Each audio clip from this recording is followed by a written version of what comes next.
আসসালামু আলাইকুম। আপনারা কেমন আছেন? নিশ্চয়ই ভালো আছেন। আজকে আবার ভিডিও নিয়ে হাজির হলাম। আর কি দিয়ে রান্না করে দেখেন, ট্যাংরা মাছ আর ট্যাংরা মাছের সাথে বেগুন আলু। ট্যাংরা মাছের সাথে বেগুন আলুই মাত্র এই করে মানায়। তার জন্য বাজার থেকে বেগুন আনিয়েছি আর ট্যাংরা মাছ।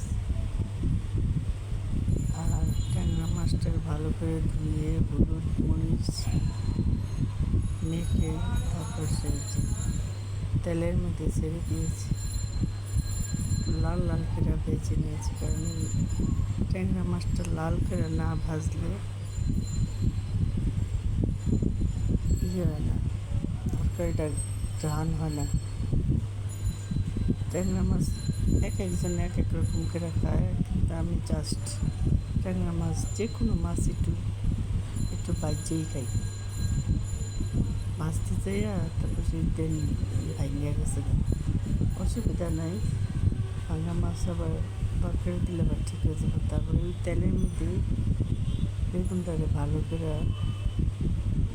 ভাজছি, ভাজছে তারপরে লাল লাল করে ভাজছি। তবে তেজপাতা আর জিরা, তারপরে পেঁয়াজ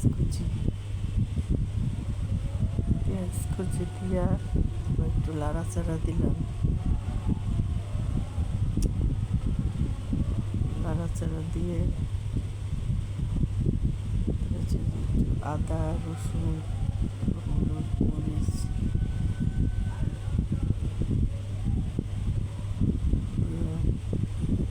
দিয়া তারপর সে মশলাটাকে ভালো করে কষাইছি।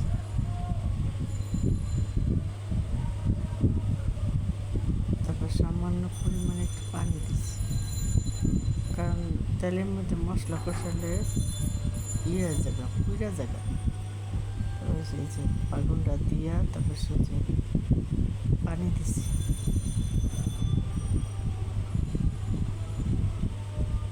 পানি দিয়া